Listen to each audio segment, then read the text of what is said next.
Gênesis 31. Logo, porém, Jacó percebeu que os filhos de Labão estavam reclamando dele. Jacó roubou tudo que era do nosso pai, à custa de nosso pai, adquiriu toda a sua riqueza. Jacó também começou a notar uma mudança na atitude de Labão para com ele. Então o Senhor disse a Jacó: volte para a terra de seu pai e de seu avô, a terra de seus parentes, eu estarei com você. Jacó mandou chamar Raquel e Lia ao campo onde ele cuidava de seus rebanhos. E disse a elas: notei que seu pai mudou de atitude em relação a mim. O Deus do meu pai, porém, tem estado comigo. Vocês sabem como tenho trabalhado arduamente a serviço de seu pai.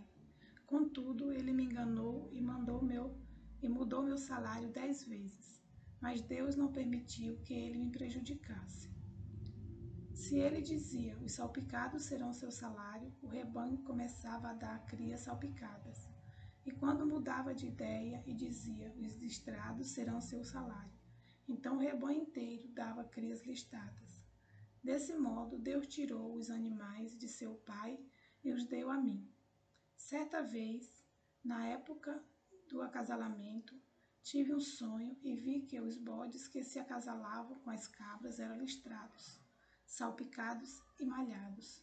Então, em meu sonho, o anjo de Deus me disse, Jacó. E eu respondi, aqui estou. E o anjo disse, levante os olhos e você verá que apenas os machos listrados, salpicados e malhados estão se acasalando com as fêmeas de seu rebanho, pois vejo como Labão tem tratado você. Eu sou Deus que lhe apareceu em Betel, o lugar onde você ungiu a coluna de pedra e fez seu voto a mim. Agora, apronte-se, saia desta terra e volte à sua terra natal. Raquel e Lia responderam, da nossa parte tudo bem. Afinal, não herdaremos coisa alguma da riqueza de nosso pai. Ele reduziu nossos direitos aos mesmos que têm as mulheres estrangeiras. Depois que nos vendeu, desperdiçou todo o dinheiro que você pagou por nós. Toda a riqueza que Deus tirou do nosso pai e deu a você é por direito, nossa e de nossos filhos, por isso faça o que Deus ordenou. Então Jacó montou suas mulheres e seus filhos em camelos e conduziu adiante todos os seus rebanhos. Juntou todos os bens que havia adquirido em Padã-Arã e partiu para a terra de Canaã, onde vivia Isaque seu pai. Quando partiram, Labão estava num lugar afastado, tosqueando suas ovelhas. Raquel roubou os ídolos da casa que pertencia a seu pai e os levou consigo. Assim, Jacó enganou Labão e o arameu, partindo sem avisá-lo de que ia embora. Jacó levou todos os seus bens e atravessou o rio Eufrates, numa região montanhosa de Gileade. 3 dias depois, Labão foi informado de que Jacó havia fugido. Reuniu um grupo de parentes e saiu em perseguição a Jacó. 7 dias depois, o alcançou na região montanhosa de Gileade. Na noite anterior, porém, Deus havia aparecido em sonho a Labão, o arameu, e dito a ele, estou avisando, deixe Jacó em paz. Labão o alcançou enquanto Jacó estava acampado na região montanhosa de Gileade e armou seu acampamento ali perto. O que você fez? Perguntou Labão. Como ousou me enganar e levar minhas filhas embora, como se fossem prisioneiras de guerra? Por que fugiu em segredo? Por que me enganou? Por que não avisou que desejava partir? Eu lhe teria dado uma festa de despedida, com canções e música ao som de tamborins e harpas. Por que não me deixou beijar minhas filhas e meus netos e me despedir deles? Você agiu de forma extremamente tola. Eu poderia destruí-lo, mas o Deus de seu pai me apareceu ontem à noite e me advertiu. Deixe Jacó em paz. Entendo sua vontade de partir e seu desejo de voltar à casa de seu pai. Mas por que roubou meus deuses? Jacó respondeu, fugi porque tive medo. Pensei o que o Senhor tiraria suas filhas de minha força. Quanto a seus deuses, veja se consegue encontrá-los, e quem os tiver roubado deve morrer. Se encontrar qualquer outra coisa que lhe pertença, identifique-a diante de todos estes nossos parentes, e eu a devolverei. Jacó, porém, não sabia que Raquel havia roubado os ídolos da casa. Labão foi procurar primeiro na tenda de Jacó, e depois nas tendas de Lia e das duas servas, mas nada encontrou. Por fim, entrou na tenda de Raquel. Acontece que Raquel havia pego os ídolos da casa e os escondido na sala do seu camelo, na cela do seu camelo, e estava sentada em cima deles.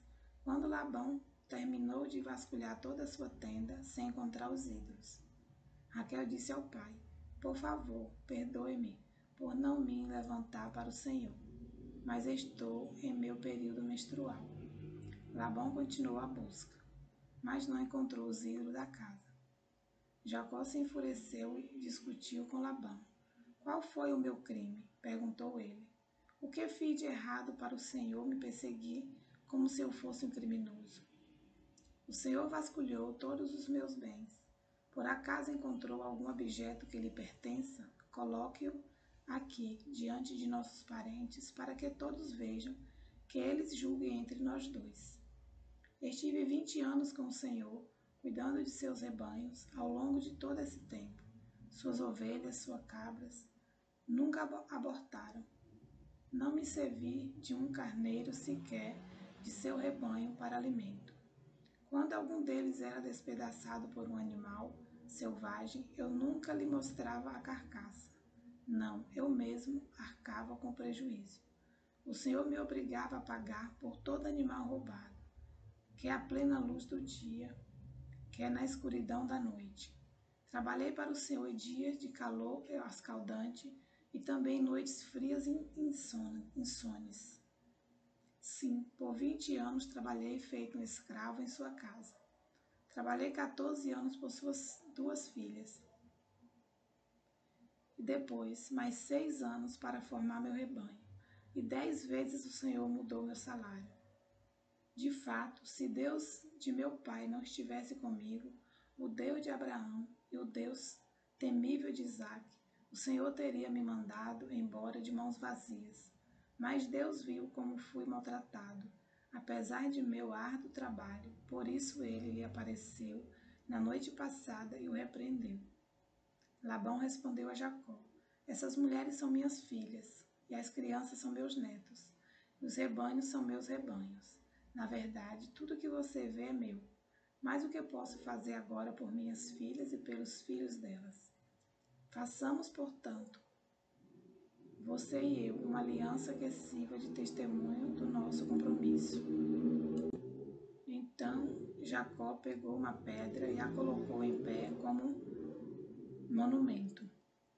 Em seguida disse aos membros de sua família: juntem algumas pedras.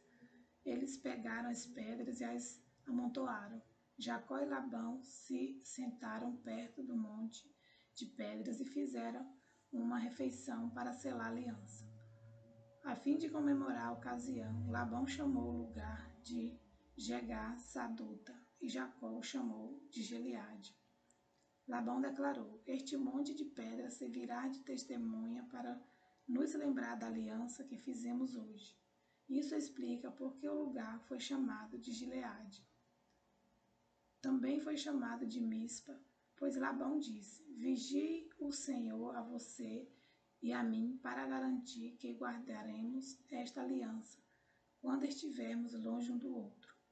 Se você maltratar minhas filhas ou se casar com outras mulheres, mesmo que ninguém mais veja, Deus verá. Ele é testemunha desta aliança entre nós. Veja este monte de pedras, prosseguiu Labão. Veja também este monumento que levantei entre nós dois.